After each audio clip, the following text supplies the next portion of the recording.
ஜெயா நேயர்களுக்கு வணக்கம். அறுசுவை இது தனிச்சுவை நிகழ்ச்சியில் நல்ல ஒரு இன்ட்ரெஸ்டிங்கான ஒரு சூப்பு, அதோடு கூட ஒரு ரோல்ஸ் ஒன்று. இந்த சூப்புக்கு அது ஒரு சைட் டிஷ்ஷாக, அதாவது ஸ்டார்டர்ஸும்பாங்களே, அந்த மாதிரி அந்த சூப் சாப்பிடும்போது சாப்பிட்றதுக்கு ரொம்ப நல்லாயிருக்கும். சூப்பும் பார்த்திங்கன்னா ஹெல்தியான சூப்பு. ஒன்று வெண்டைக்காய் சூப் நம்ம பண்ணுறது. அடுத்தது பார்த்திங்கன்னா பப்பட் ரோல். அதாவது இந்த பப்படம் வச்சு அது உள்ளே நம்ம வந்து ஸ்டஃப் பண்ணி பொரிக்க போகிறோம். அது ஒரு வித்தியாசமான இது. இப்போ முதல்ல பார்க்க போகிற இந்த வெண்டைக்காய் சூப்புக்கு என்னென்ன தேவைன்னு பார்த்துக்கலாம். அதுக்கப்புறம் அதை எப்படி பண்ணுறதுங்கிறத பார்க்கலாம். வெண்டைக்காய் 15 நீள் துண்டுகளாக நறுக்கி கொள்ளவும். துவரம்பருப்பு 1/4 கப் நன்கு வேக வைத்து கொள்ளவும். பால் 1/2 கப். வெங்காயம் 1 பொடியாக நறுக்கி கொள்ளவும். தக்காளி 3 பொடியாக நறுக்கி கொள்ளவும். பச்சை மிளகாய் 2. பூண்டு 5 பற்கள் தோல் உரித்து நசுக்கி கொள்ளவும். பொடியாக நறுக்கிய மல்லித்தழை சிறிதளவு. கருவேப்பிலை சிறிதளவு. மஞ்சள் தூள் 1/4 டீஸ்பூன். உப்பு ருசிக்கேற்ப. தாளிப்பதற்கு மிளகு 1 டீஸ்பூன். சோம்பு 1/2 டீஸ்பூன். மராட்டி மொக்கு, பட்டை, அன்னாசிப்பூ, லவங்கம் தலா 1. நெய் 1 டேபிள் ஸ்பூன். எண்ணெய் 1 டீஸ்பூன். இந்த வெண்டைக்காய் சூப் செய்ய தேவையான பொருள்லாம் பார்த்தோம் இல்லையா? இப்போ தாளிக்கிறத பார்த்துக்கலாம். பொதுவாக சூப் அப்படிங்கிற போது நம்ம வந்து விதவிதமாக பண்ணுறோம். அது மேல்நாடுகளில் பார்த்திங்கன்னா சூப் வந்து டிஃப்ரெண்ட் காம்பினேஷன்ஸ் கொடுப்பாங்க. பட் இன்றைக்கி நம்ம பண்ணுறது வந்து ஒரு பாரம்பரியமான சூப் மட்டும் இல்லாமல், இது வந்து இந்த அப்பிடைசிங்பாங்களே, கொஞ்சம் அப்படி பசியை தூண்டக்கூடிய சூப்பு. அதனால் அந்த மாதிரி இருந்ததுனால இது இந்த மாதிரி இருக்கும்போது அதை சாப்பிட்டோம்னா ஒரு நல்ல பசியும் கொடுக்கும். அதே சமயம் சீக்கிரம் ஜீரணமாகிடும், பசி எடுத்துக்கிட்டே இருக்கும் அப்படிங்கிற மாதிரி இல்லை. ஓரளவுக்கு ஃபில்லிங்காகவும் இருக்கும், பட் பசியும் தூண்டும், நெஞ்சு கரைச்சல் அந்த மாதிரிலாம் இருக்காது, நல்லாவே இருக்கும். இது சாப்பிட்டு கொஞ்ச நேரத்தில் நம்ம வந்து ஓரளவுக்கு நல்லா சாப்பிட சரியாக இருக்கும். பட் நம்மளும் அந்த திக் சூப்பெல்லாம் பார்த்திங்கன்னா, க்ரீமி சூப்பெலாம் பார்த்தோன்னா அது வந்து உங்களுக்கு கஷ்டமாக இருக்கும். அது ரொம்ப நேரம் அது ஒரு ஹெவினஸ் இருக்கும். அந்த மாதிரி இல்லாமல் இது நல்லாயிருக்கும். இப்போ ஒரு பாத்திரம் அடுப்பில் போட்டிருக்கேன் நான். எண்ணெய் கொஞ்சம், இந்த எண்ணெயும் நெய்யும் வந்து நெய் முக்கியமாக வாசனைக்கு, எண்ணெய் வந்து கொஞ்சம் நம்ம வந்து இந்த வெண்டைக்காயை வதக்கிறதுக்கு, வெண்டைக்காய் வதக்கிறதுனா அந்த குழவழப்பு தெரியும் இல்லையா, அது இருக்குங்கிறதுனால.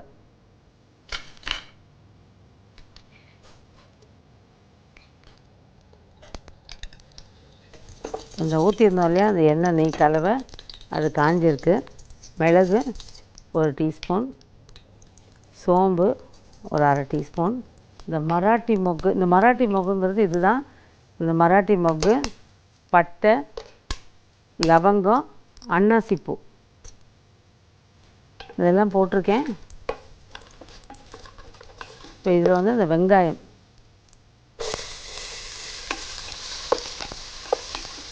இந்த ஒரு வெங்காயத்தை வதக்கிடலாம். இந்த வெங்காயம் வதங்கும் போது பச்சை மிளகாய் முழுசாக போட்டுருங்க. இப்போ இந்த அன்னாசிப்பூ தாளிச்சிருக்கேன்ல, நிறைய பேர் கேட்குறது இந்த அன்னாசிப்பூனா என்ன, அது எதுக்கு பயன்படுதுங்கிறது. இது பார்த்திங்கன்னா அன்னாசிப்பூ இப்போ நம்ம தாளிக்கிற சாமான்களோடய நம்ம வாங்கலாம், நிறைய ப்ரொவிஷன் ஸ்டோர்ஸில் கிடைக்கும். இது வந்து சில பேர் வந்து ஒவ்வொரு மாதிரி ஒவ்வொரு டிஷ்ஷுக்கு யூஸ் பண்ணுறாங்க. பட் நாம் யூஸ் பண்ணுறது நிறைய பெரும்பாலும் இந்த சூப்புக்கு யூஸ் பண்ணுவோம். அதே மாதிரி என்றைக்காவது ஒரு தடவை அது வித்தியாசமான பிரியாணி வந்து அதில் 1-2 துண்டுகள் முழுசாக போடுறது கிடையாது. அதை உடச்சி பூ மாதிரி இந்த ஸ்டார் அனைஸ்ம்பாங்க, அது நட்சத்திரம் மாதிரி இருக்கும், அந்த வடிவில் இருக்கும். அதுலேருந்து ஒரு துண்டை கிள்ளி நம்ம போட்டால் போதும். நம்ம சமைக்கிற அளவை பொறுத்து அதை கூட குறைச்சி போடுவோம். பட் நம்ம இன்றைக்கி போடுறது கொஞ்சமாக சூப் பண்ண போகிறோம், அதனால் ஒரு துண்டு நான் போட்டிருக்கேன். இது ஆக்சுவலாக நாட்டு மருந்து கடைகளில் கிடைக்கும். ஏன்னா அதுக்குரிய மருத்துவ பயன்பாடும் அது வித்தியாசமாக இருக்கும். இதில் வெங்காயம் வதங்கினோன்னா வெண்டைக்காயை சேர்த்துடுறேன். அதில் இது ஒரு நல்ல ஃப்ளேவர் கொடுக்கும் அந்த சூப்புக்கு. அது வெண்டைக்காய் நல்லா வதங்கட்டும். இன்றைக்கி நான் வந்து தனித்தனியாக வதக்கி நம்ம வந்து கொதிக்க விட போகிறோம். நீங்கள் அதுவே வந்து ஒரு குக்கரில் பண்ணணும், டைமே கிடையாது எங்களுக்கு. குக்கரில் பண்ணணுன்னா இந்த மாதிரி வெண்டைக்காய், வெங்காயம், தக்காளி எல்லாத்தையும் வெண்டைக்காயை நல்லா வதக்கிடுங்க. அப்புறம் வெங்காயம் தக்காளி ஓரளவுக்கு நல்லா வதக்கிட்டு, தாளிச்சிட்டு இதெல்லாம் வதக்கிட்டு குக்கரில் தூக்கி போட்டு நல்லா வெந்த பருப்பையும் ஊற்றி அதையும் போட்டு 2 விசில் வச்சு இறக்குனிங்கன்னா தாராளமாக போதும். அது இன்னும் கொஞ்சம் ஈஸியாகவும் இருக்கும். இந்த பாத்திரத்தில் பண்ணுறது ஒரு மாதிரி ஃப்ளேவர் கொடுக்குறாலும் அது ஒரு ஃப்ளேவர் கொடுக்கும். பட் இன்னைக்கு நிலமையில் வந்து குக்கர் தான் ரொம்ப சௌரியமான ஒரு விஷயம். வெண்டைக்காய் வதங்கும் போது தக்காளியை போட்டுடலாம். தக்காளி நான் சின்னதாக 3 சொல்லியிருக்கேன். நல்ல பெரிய பெரிய தக்காளி, அது பெங்களூர் தக்காளி இருந்தால் நல்லாயிருக்கும். பெரிய பெரிய தக்காளியாக இருந்தால் கட்டாயம் உங்களுக்கு 2 தக்காளி போதும். இந்த அளவுக்கு மஞ்சள் பொடி, உப்பு,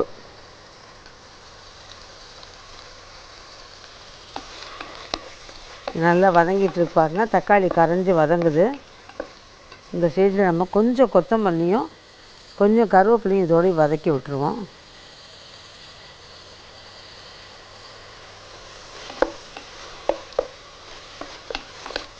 தக்காளி கரைஞ்சிருச்சு, ஓரளவுக்கு நல்லா கரைஞ்சிருச்சு பாருங்கள். இப்போ நம்ம ஊற்றுற அந்த பருப்பு தண்ணியும் கொஞ்சமாக பருப்பும் அதோடு சேர்ந்தும் வேறு நல்லா வெந்துடும் அந்த தக்காளி. அந்த பருப்பு தண்ணி பருப்பு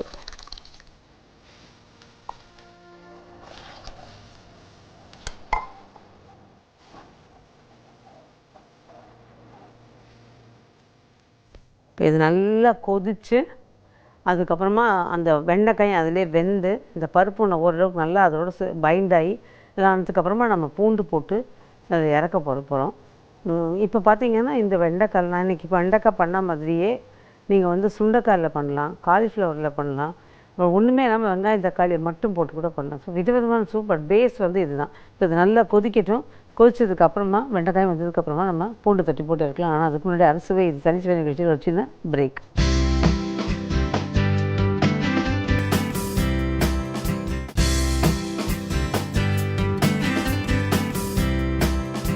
வெல்கம் பேக் டு அறுசுவை இது தனிசுவை. நம்ம வந்து வெண்டைக்காய் சூப்புக்கு தாளித்து விட்டுருந்தோம். அது நல்லா கொதிச்சிட்ருக்கு. அது நல்லா கொதிக்கும்போது இப்போ வந்து பார்த்திங்கன்னா நல்லா ஒரு 5 நிமிஷம் கொதிக்க விட்டுருந்தேன். இந்த வெண்டைக்காய் நல்லா வதக்கினா தான், வெங்காயம் நல்லா வதங்கினா தான் இதெல்லாம் வந்து வேகிறதுக்கு மட்டும் ஒரு 5 நிமிஷம் கொடுத்தா போதும். அந்த வதங்கிறதுலேயே முக்கால்வாசி வெந்துடும். இப்போது இது தட்டி வச்சுருக்கோம் இல்லையா பூண்டு, அது போட்டுடலாம்.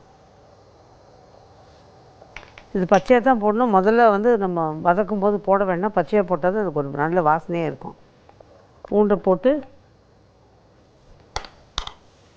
ஒரு 20 செகண்ட் கொதிச்சா போதும். இப்போ பால்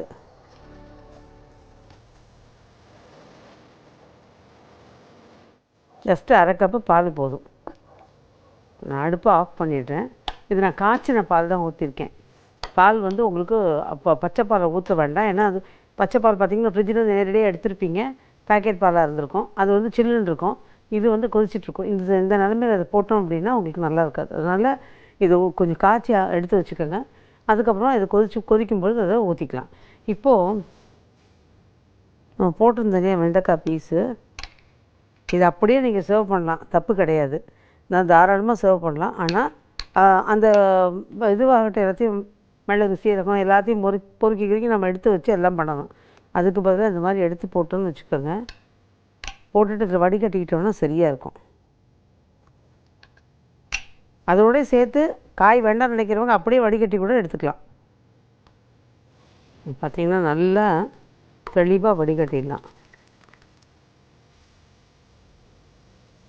நான் வெண்டைக்காய் பீஸெல்லாம் எடுத்து அதில் போட்டுட்டேன். அந்த வடிகட்டினதில் வெண்டைக்காய் துண்டுகள் நிற்கும். அதில் இருந்துச்சுன்னா ஒன்று ஒன்று நம்ம எடுத்து போட்டுக்கலாம். பட் நல்லா மசித்து வடிகட்டிட்டிங்கன்னு வச்சுக்கோங்க, அது நல்லா அந்த பருப்பெல்லாம் அது இறங்கிடும். ஸோ நமக்கு வேஸ்ட்டே இருக்காது. வெங்காயம் தக்காளி அது இது அதனோட சாறு யூஸ்வலாக சூப்பு அப்படின்னாலே அதனோட சாறு தான் நமக்கு மெயின். ஏன்னா எல்லா சத்துக்குள்ளேயும் அது உள்வாங்கிடும்.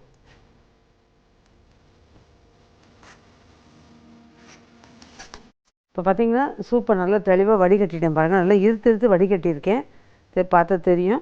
அந்த வெண்டைக்காய் துண்டுகளை எடுத்து போட்டுட்டேன். ஏன்னா இப்போ வெண்டைக்காய் துண்டு அதோட சாப்பிடும்போது கொஞ்சம் டேஸ்ட் நல்லாயிருக்கும். அதனால் வெண்டைக்காய் துண்டு எடுத்து போட்டிருக்கேன். நீங்கள் வேண்டாம் அதுவும் கொஞ்சம் இதுவாக இருக்குது வேண்டாம்னு நினைக்கிறவங்க அதையும் சேர்த்து நல்லா மசிச்சுட்டு வடிகட்டிட்டு நல்லாயிருக்கும். பட் இதெல்லாம் வெண்டைக்காய் மற்ற காய்கறிகள் போடும்போது நம்ம அரைச்சி சாப்பிட்டுக்கலாம். சுண்டைக்காய்லாம் கொஞ்சம் சாப்பிட்றது கஷ்டம், அன்லஸ் இட் இஸ் அதாவது ரொம்ப பிஞ்சாக இருந்தால் ஒழிய. அதனால் சுண்டைக்காய் வந்து அப்படியே நீங்கள் மசிச்சு விட்டுட்டு வடிகட்டினீங்கன்னா சுண்டைக்காய் சூப் வந்து ரொம்ப டேஸ்டியாக இருக்கும்.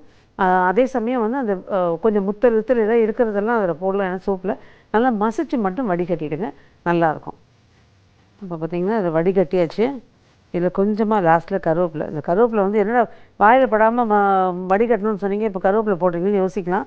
ஆனால் லாஸ்ட்டில் கருவேப்பிலை கொஞ்சமாக போடும்போது நல்லாயிருக்கும். கொத்தமல்லி அப்படியே சாப்பிட்டுக்கலாம் நீங்கள். அதோடு கூட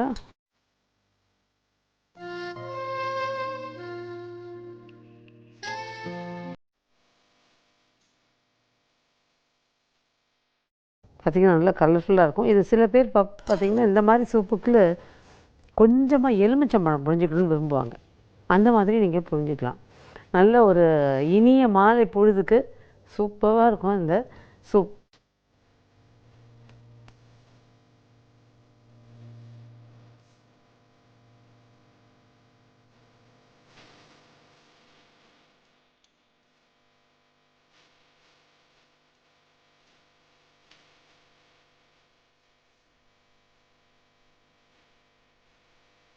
இப்போ அடுத்து நம்ம பார்க்க போகிறது பப்பட் ரோல்.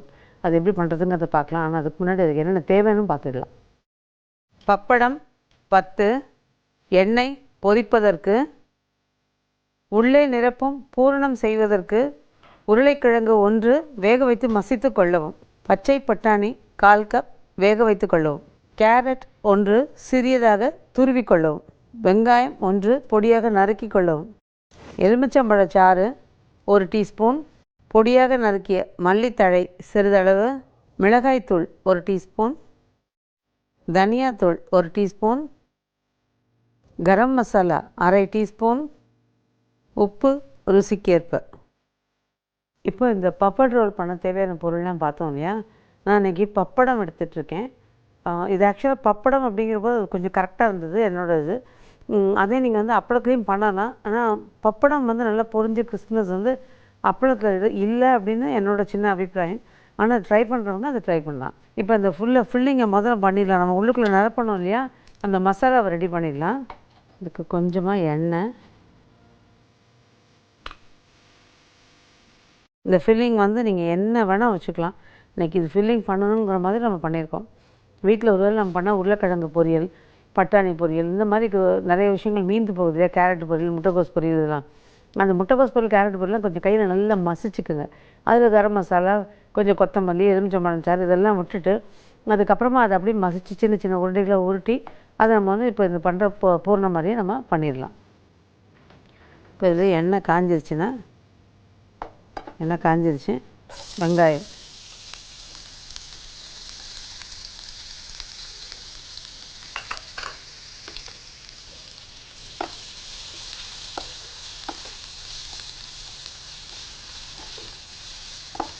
ஒரு பிஞ்ச் சால்ட்டு,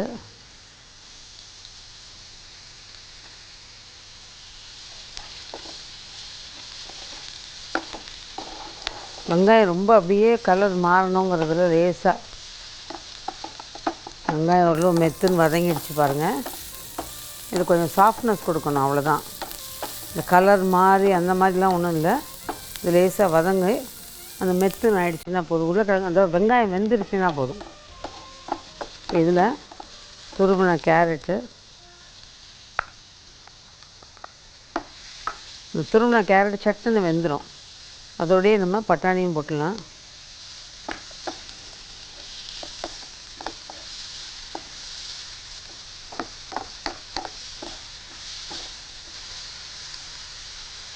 அது வதங்கும் போதே மிதமான தீயில் வச்சுட்டு மிளகாத்தூளையும் போட்டோம்னா இந்த மிளகாத்தூள், தனியாத்தூள் பச்சை வாசனை போகிறதுக்கும் இது வதங்கிறதுக்கும் சரியாக இருக்கும்.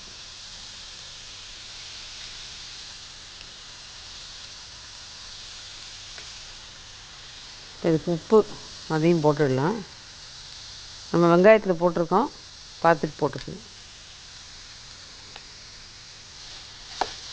இந்த மாதிரி ட்ரையாக வதங்குது பாருங்கள்.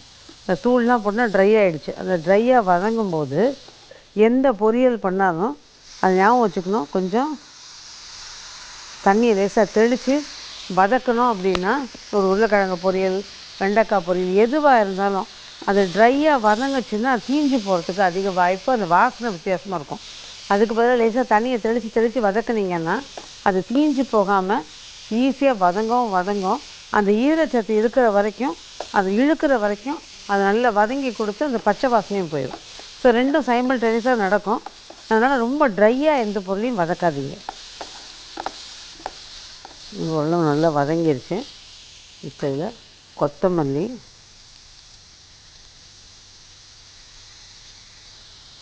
வேக வச்சு மசிச்சு வச்சுருந்தோம் இல்லையா உருளைக்கிழங்கு, அது கொஞ்சம் கரம் மசாலா லாஸ்ட்டில் அந்த அரை ஸ்பூன் கரம் மசாலா அதில் போட்டுடலாம்.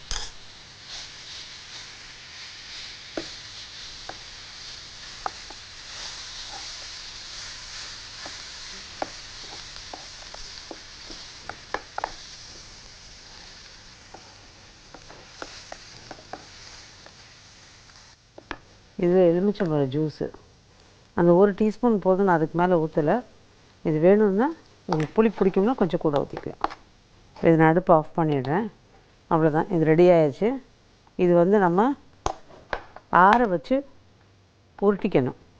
மீன் வாக்கில் ஊற்றிட்டு அதுக்கப்புறம் அந்த ஸ்டஃபிங்கை பார்க்கலாம். ஆனால் அதுக்கு முன்னாடி அரிசி இது தனிசை வச்சு ஒரு சின்ன பிரேக்.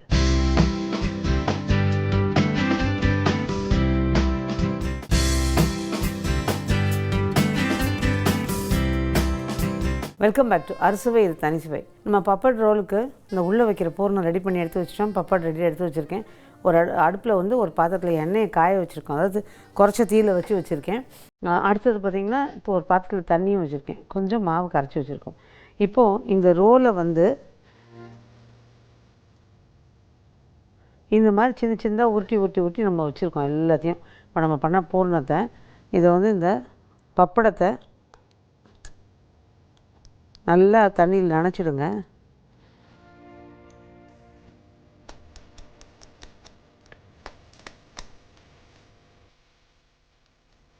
நனைச்சிட்டு இந்த நல்லா பார்த்திங்கன்னா ஒரு மாதிரி இந்த சாஃப்ட் ஆகிடும். அப்போ நம்மளோட இஷ்டத்துக்கு அது வளைக்கலாம். யூஸ்வலாக பப்படமே கொஞ்சம் சாஃப்டாக தான் இருக்கும், யூஸ்வலாக வளைக்கலாம். பட் இருந்தாலும் இந்த மாதிரி பண்ணும்போது உங்களுக்கு சரியாக இருக்கும். இப்போ நம்ம உருட்டி வச்சுருக்க அந்த பூர்ண ரோலில் ஒன்று எடுத்து இப்படி லேசாக ஒரு மடிச்சுட்டு அதுக்கப்புறம் சைடில் அது மேலேயே மடித்து விடுங்க, இன்னொரு பக்கமும் மடித்து விடுங்க. அப்போ அந்த உள்ளே இருக்க பூர்ணம் வந்து உங்களுக்கு ஃபுல்லாக சீல் ஆகிடும் உள்ளார. இப்போ பார்த்திங்கன்னா தெரியும். இதை அப்படியே வச்சிடலாம். இப்போ இது தேவைப்பட்டால் இது அதுக்குள்ளே செட் ஆகிடும். தேவைப்பட்டால் கொஞ்சம் மாவை கரைச்சி நம்ம அதை சீல் பண்ணுறதுக்கு, இப்போ எப்படின்னா இந்த மாதிரி சீல் பண்ணுறதுக்கு வச்சுக்கலாம். இப்போ இந்த மாவை வந்து இப்படி ஒட்டிட்டோன்னு வச்சுக்கோங்க, சுத்தமாக ஒட்டிக்கும். ஒரு சின்ன பயம் இருக்கும், எண்ணெய்க்குள்ளே போய் பிரிஞ்சுதுதான் என்னமோ, அதனால் ஒட்டிடலான்னு நினைக்கிறவங்களுக்கு இந்த மாதிரி நம்ம சீல் பண்ணி குறிச்சிடலாம். அடுத்ததும் பார்த்திங்கன்னா இதே மாதிரி நம்ம ஒன்று பண்ணிகிட்டு இருக்கும்போது இன்னொன்று ஊற வச்சிடலாம்.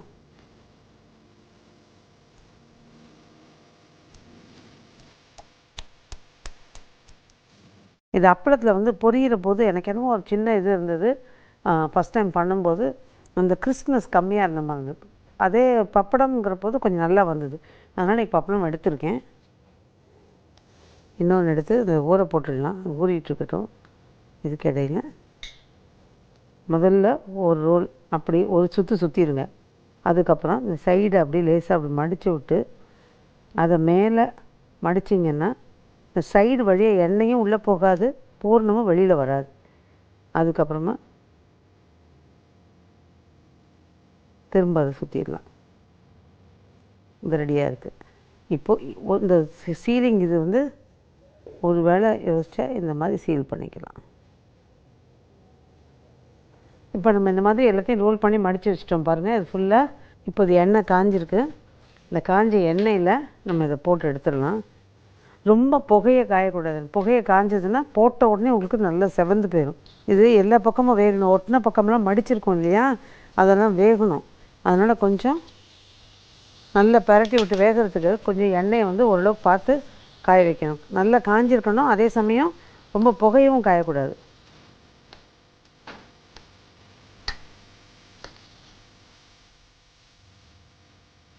நல்லா பொரிஞ்சிருது பாருங்கள்.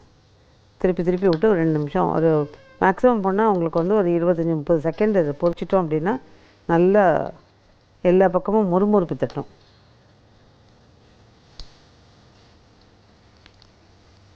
இதை எடுத்துடலாம். அது ஒட்டுறது மட்டும், அந்த சீலிங் மட்டும் கரெக்டாக இருந்துச்சுன்னா அது இடைஞ்சல் இல்லாமல் இருக்கும். ஏன்னா அந்த எண்ணெய் ஃபுல்லாக அந்த மசாலா வந்துடும், உள்ளே எண்ணெய் கோத்துட்டு நிற்கும், இது எல்லாமே நடக்கும்.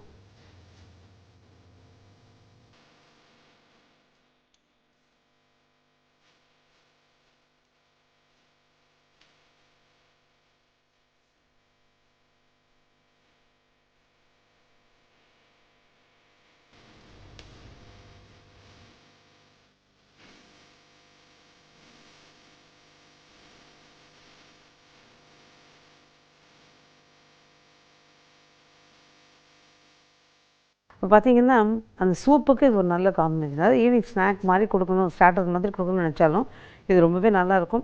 இது நீங்கள் சீக்கிரமே ரெடி பண்ணி எடுத்து வச்சுக்கிட்டு அப்புறம் சாப்பிட்ற போது பொரிச்சு சுட சுடவும் கொடுக்கலாம். அது பொரிக்கிறதுக்கான நேரமும் கம்மி. ஸோ முன்னாடியும் செஞ்சு எடுத்து வச்சுக்கலாம். இப்போ காலையில் எடுத்துச்சுன்னா கொஞ்சம் நேரம் ஃப்ரிட்ஜில் வச்சுட்டு அதுக்கப்புறம் சாயந்தரம் நீங்கள் பொரிச்சு கொடுக்கறது கூட இது ரொம்பவே நல்லாயிருக்கும். நல்ல ஒரு ஸ்டார்டர்.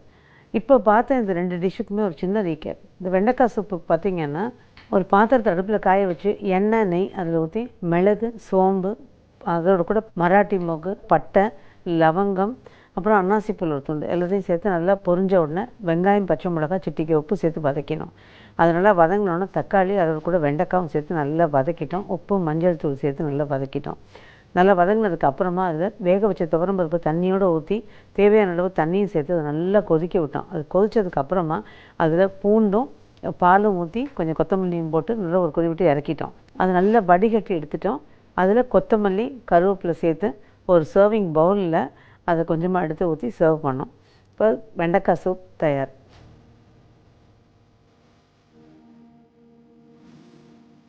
இப்போது இந்த பாப்பட் ரோலுக்கு ஒரு பாத்திரத்தை அடுப்பில் காய வச்சு எண்ணெயை ஊற்றினோம். எண்ணெய் நல்லா காஞ்சது. வெங்காயம் நல்லா வதங்கினதுக்கப்புறமா அதில் காய்கறி கேரட்டு, பட்டாணி 2த்தையும் சேர்த்து கொஞ்சம் உப்பு, மஞ்சள் தூள் சேர்த்து நல்லா வதக்கிட்டோம்.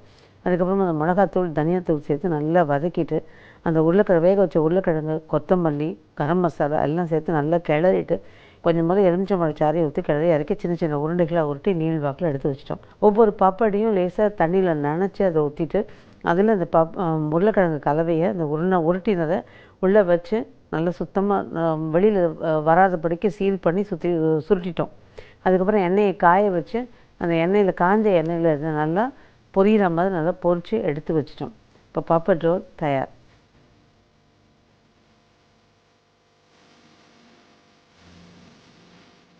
இப்போ இந்த வெண்டைக்காய் சூப், பாப்பட் ரோல் ஒன்று ஒரு நல்ல காம்பினேஷன். ட்ரை பண்ணி பாருங்கள், நிச்சயமாக உங்களுக்கு பிடிக்கும். மீண்டும் இதே மாதிரி ஒரு நல்ல ரெசிபியோட அறுசுவை தனிசுவை நிகழ்ச்சியில் வரும் வாரம் உங்களை சந்திக்கிறேன். நன்றி, வணக்கம்.